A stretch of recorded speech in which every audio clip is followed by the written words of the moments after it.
Hey friends, welcome back to Crafter Support. I'm Andrea, and today I'm going to be teaching you a technique called ink blending. We're going to be using some fun blending brushes, and we're going to be using the new stamp set called Potions and Spells. We're actually going to use the bundle, which includes the dies, and this is one of the new online exclusive stamp sets that has come out on July 3rd, so I'll put a link below for that. Here's what we're going to be making. I thought this was so cute. When I first made it, I was like, it kind of reminds me of something. And then I showed it to my daughter and she was like, Mom, that reminds me of one of the princess movies. I think it was Aurora, like Sleeping Beauty. And she's like, when the crow's up and there's like bubbles or something coming through. And I was like, oh yeah, that's really cute. So like, I just thought this was super cute to make. The ink blending is really fun. I just recently took a class through Stampin' Up. It was like, as a demonstrator, I can get on to see like new products that will be coming out and things like that. So that's an exciting thing about being a demonstrator, is you get to see product early and you get to play with it. So we just did a class and there was some ink blending in it. And I was like, I've never tried ink blending. So it was really exciting whenever I started with that. And I just kind of like been doing a lot of ink blending since then. So I'm going to teach you as I learn. All right, so we're going to be using a couple different products here. We're going to be using Night of Navy ink and Granny Apple Green. We're also going to be using Basic Gray, Granny Apple Green, Daffodil Delight, Gray Granite, and Night of Navy Stampin' Write markers. So this is what I'm going to be using to color in my stamped images. If you don't have these colors, it's okay. You can use whatever markers that you have. I just love that Stampin' Up! Coordinates all of their inks and markers and things like that together. And that's mainly why I love Stampin' Up! Is I don't have to do any of the guesswork and try to match things. They do it all for me. So you're also seeing that we will need some blending brushes. You do not have one. You do not need one for each color. It is helpful to have enough for the amount of ink you're using in that project, but you can just wash them out, let them dry, and use them in a different color later. I only have 3 and it works fine for all of my blending projects so far. All right, so we're going to be using, like I said, quite a few stamps from this set. We're going to be using the Happy Halloween, all of the little individual bubbles. There's some sparkles as well. And then there's like a cluster of bubbles. There's the set of books. And what was that? I think, oh, and then of course the crow. And those are the sparkles I'm pulling out. I love this glass mat. By the way, guys, this also is an online exclusive. I've actually had mine for months since I signed on to Stampin' Up!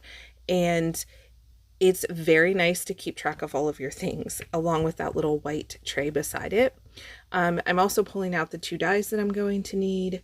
Oh, and I forgot to mention, you may want to have some like painter's tape or washi tape on the side to put your dies onto your little cutting mats, so that way they don't shift on you, because I have trouble with mine shifting. There is a die to cut out individual bubbles, but I kind of like the bubbles being flat on the page versus being popped out. So those are the only 2 that we need for this. All right, so now I have my stamping block ready to go, and the first thing we're going to do is get everything ready, because we need to cut some of our paper. So I'm only using Granny Apple Green cardstock and Basic White cardstock for this project. That's what's great about ink blending. You can make your background, your cardstock, whatever color you'd like. So I just have a piece here, and I'm going to cut it down to, I need a 1/2 inch strip for the sentiment, and then I need an 8.5 by 5.5 piece cut. And no, that is not right.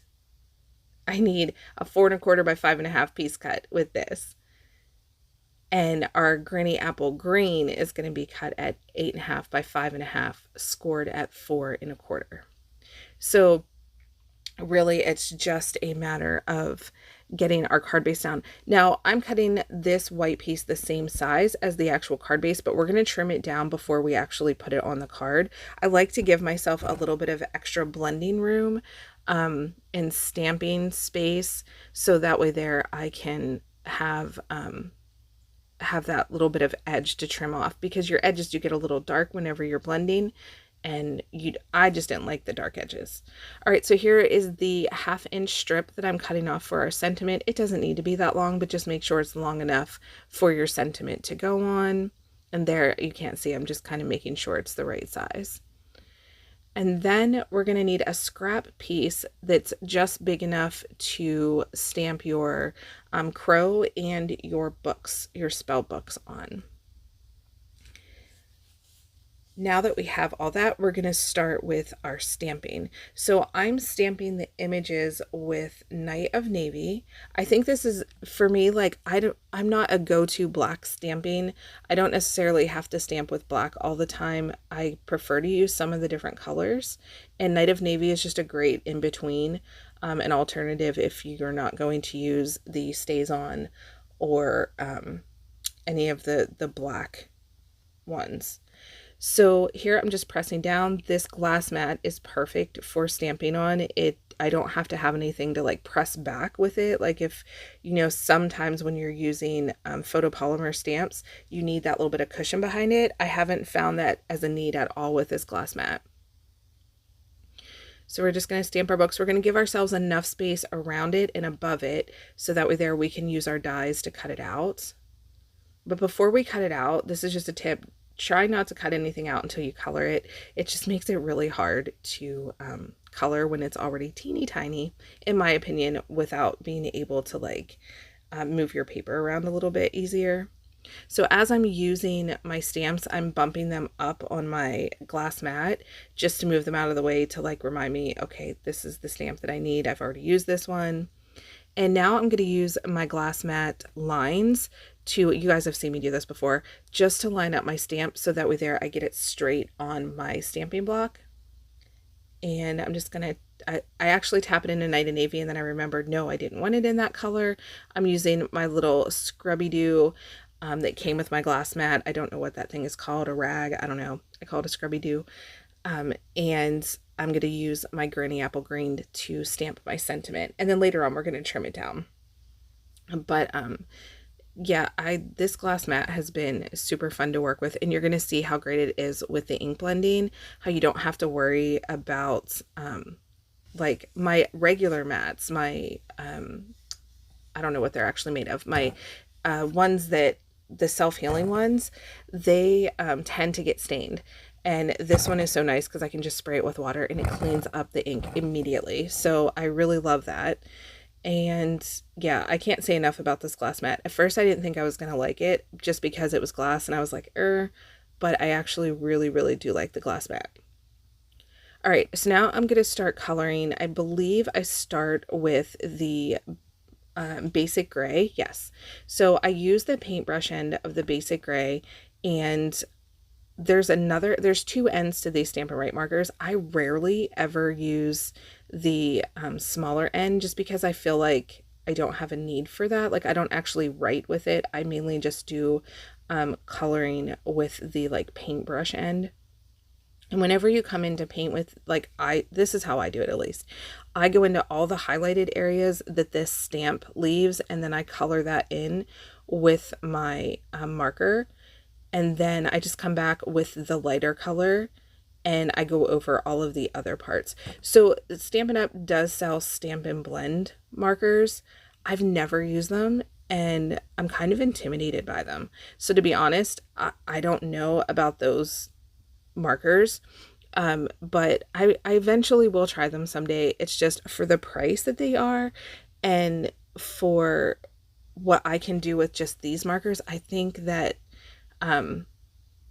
the Stampin' Write markers work perfectly for what I choose to do. I'm not a huge coloring like expert or anything. I have taken some classes online and I enjoyed the classes, but I also am not like a huge, I just don't color a ton with these markers. But when I do, I like to use the paintbrush end and really just kind of color like a normal coloring. All right, so that was Night of Navy. Now I'm using Daffodil Delight just to color in the little book ends. And I think it looks so cute. I love these colors together. I'm super excited. I think in August, I'm pretty sure it's August, the I'll be able to purchase some of the new holiday catalog things. And as soon as I do, guys, and as soon as I'm allowed to share them with you, I definitely will, because I'm excited to see what they come out with for the different holiday stamped images and paper. I love Stampin' Up! Paper. You guys know that. It's like my absolute favorite. It goes paper, Stampin' Write markers, ink pads, and like stamps I pretty much can buy from anywhere. But I do like the Stampin' Up! Stamps. But I do use other product, like other people's, other companies' stamp sets.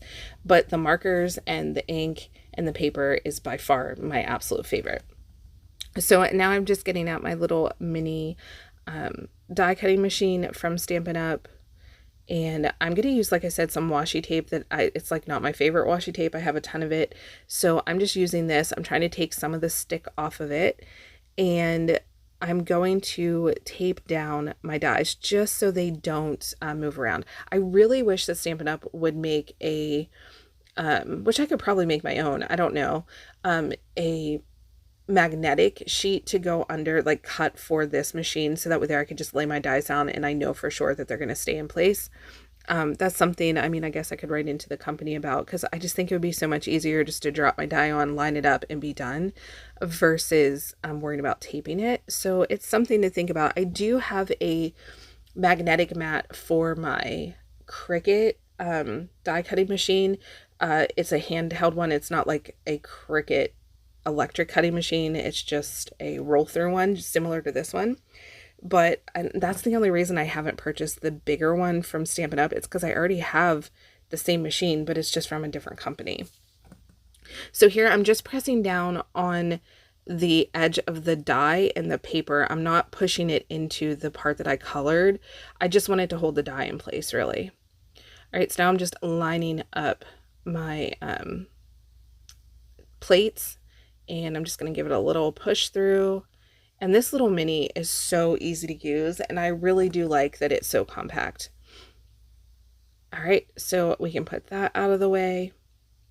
And it does such a nice job cutting. I've had some of these that I didn't really like, and originally I didn't like this exact one. I didn't really like it, but here I was using the wrong plates.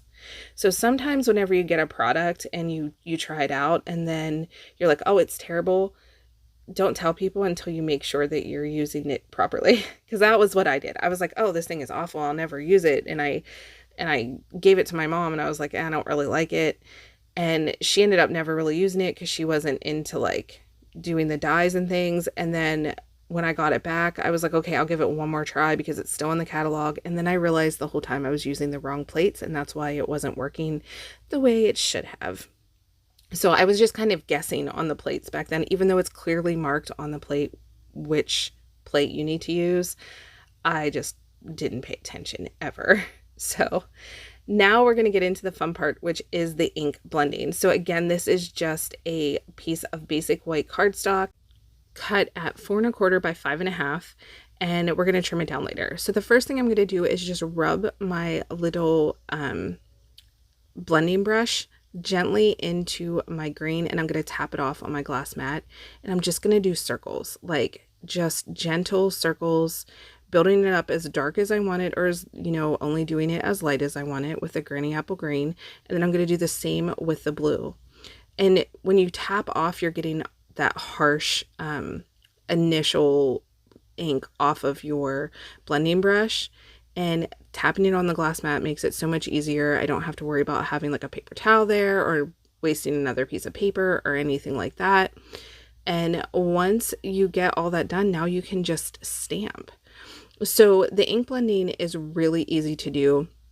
I think it gives a great interest to your paper. And there's a bunch of different techniques that I've found, and I want to teach you guys with ink blending, and I think it's going to be really fun. This one just like made me really excited because I was getting kind of I'm ready for fall, guys. I don't know if you are. 4th of July officially is over, and I'm ready for fall. That's just my thing. Fall is my time of year. So I'm definitely cleaning off my stamps as well. I want to make sure that I keep those nice and clean. Photopolymer stamps, in my opinion, stain, and it's only because I don't clean them like I should. If you clean them immediately after use or very soon after use, they stay super duper nice. And here I'm starting with the tiniest of the bubbles, and I'm just going around and stamping bubbles across the entire page front or card front, card front, and I'm going just like I said, using the different sizes. Ink blending to me is like a super easy way to make a background. If you don't have like the paper that you need, you can just use the colors of ink that you have to build it up and make it what you want it to be. So that's what I found that I really liked about ink blending, is it gives me options, maybe more options than with what the paper that I have. So you're going to be seeing a lot of ink blending throughout the holidays, because I have so many ideas, and I got so many great ideas from watching the amazing demonstrators that Stampin' Up! Had on our special event that we had through the company. So I love learning. Learning is something I love to do, especially when it's crafty learning. And I learned so much from the videos that we got to watch. So that is a perk of being a demonstrator. I think I said that at the beginning, but it really truly is. And you can get the product sooner and you can work with it, and it's so fun. Okay, so to clean my glass mat, like I said, I just spritz some water on it. I take this little hickey-do that comes with it, and I just wipe it off. And it pretty much dries pretty instantly when you use this little scrubby, because it like absorbs the water really quickly. And then I can just even clean the rest of my desk with it. And I'm cleaning off my glass stamping block or my acrylic stamping block, and it just works so well. And I love the cleanup. It's like minimal. So that was the Night of Navy color that we used, and now we're ready to basically put everything together. So here again is the card front, and I know we're going to be covering up some of those bubbles. I just wanted to make sure there was some in the background where we're going to be putting the books and the crow. So these are just Stampin' Dimensionals that I'm using here, and they are they make different size ones. So if you have like a smaller design that you want to put on, they have smaller ones too. But now I'm just going to line it up on the card front where I want it, and I think that looks good. And then the crow. Now, when you're using dies, there is a white border. Obviously, if you're using white paper, there's going to be a white border around it. If you didn't like that, you could come in and do the edges with, like you could actually use a blending brush if you wanted to and just kind of blend out the white. But I didn't think the white looked bad. Now I'm just trimming off the edges. This is a trimmer. I don't know if it's ever been available to customers. I got this, I think, a couple years ago whenever I just signed on to be a hobbyist, not a demonstrator. There is a difference. I mean, you pay the same price, you get the same perks, but you just don't do like parties or anything like that. So that's what I've done in the past. And this trimmer was one of the items that you could get if you signed on. So I kind of wish they would bring this out, because I think a lot of people would use it and would love it, because I do. I keep it right on my desk. So I'm just trimming it down, cutting off those hard edges that I talked about from whenever you're blending in, and then we're going to put it on our card front. So this is the Granny Apple Green card front, cut at 8.5 by 5.5, scored at 4 1/4 on the 8.5 inch side. So I hope that makes sense. And then I'm using tear and tape to tape this down. Now I make a mistake here. I don't line it up quite the way that I preferred it to be lined up. So I do end up taking it off, and then I use some of the Tombow glue to re-adhere it. But I wanted to show that to you guys, because I want you to know if you make a mistake, your card is not ruined. Just gently take it off and then reapply it, and it'll be fine. I make mistakes all the time when I'm crafting, and I don't like to waste any of my product. I'm kind of a stickler on if I spent money on it, I want to use it. So I try to be very careful. Now I thought it was lined up really well here, but I'm like half blind, guys, so I'm not really good with lining things up. But see, it's too far over to the right, and I'm just like, I don't like that. But the inside, you could still do a sentiment on, if you were fine with it, if it didn't bother you to have it a little bit off, then just leave it go. Here is the sentiment that we originally did that says Happy Halloween. I'm just trimming it off just with my paper snips. And I'm trying to make sure I'm giving the same distance from the beginning of the word to the end of the words, and just snipping that right off. And then I'm just going to use some more Stampin' Dimensionals to pop it up on the page, or on the card front. I don't know why I keep saying page. On the card front. I think I just used 3 here, like one at the each end and then the center. And I absolutely love how this turned out. So this stamp set, we used quite a few of the stamps. We used 3 bubble stamps, 2 of the like little sparkle stamps, the books, the crow, and the Happy Halloween. So that's like 8 of the stamps we got to use on this one card, and I think that's so fun. I don't always use that many. Usually I use like a sentiment or something, but I just thought this stamp set was super cute. And it's not spooky. I don't like spooky. I like cutesy Halloween. And I thought this was cutesy. So here you can see I'm just peeling it off because I'm like, nope, can't handle that it's so not even. And if you're really careful, it'll be fine. Okay, so now I'm just going to peel off that sticky, and then I'm going to get my, I'm pretty sure I get my glue. Yeah, I do. Okay, then I'm going to get the glue instead of the tear and tape, and I'm just going to glue it on. And it works out just fine.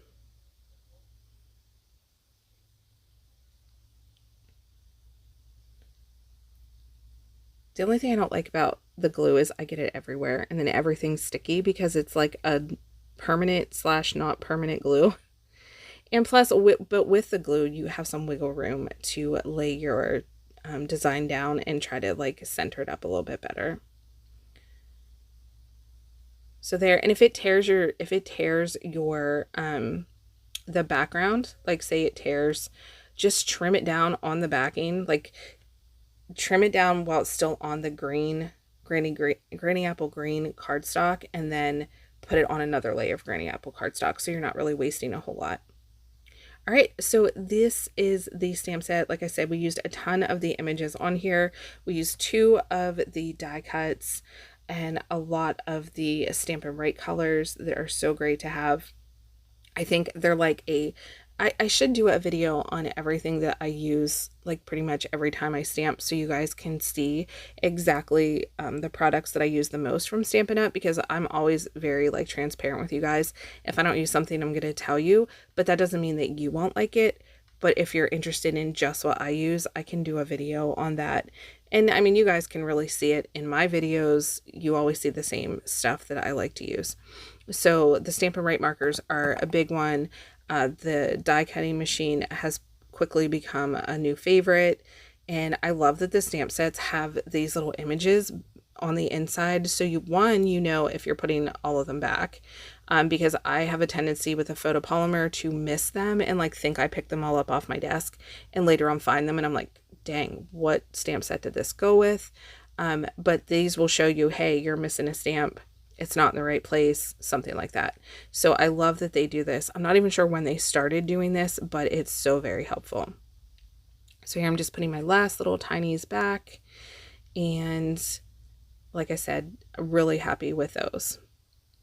All right, so next, these are my dies. I like to put my dies right back in their case. I'm trying to find a better solution for my die sets. I think I would like them with inside the case of the stamps. I've seen people use magnetic sheets. I'm just not sure I want to do that. I don't know. I got to figure something out though, because I don't want to lose any. So here was the original card front. Here is the second card front, and I think it turned out super cute. All right, guys, thank you. Please leave a comment down below what you'd like to watch, and I will talk to you in the next video. Bye.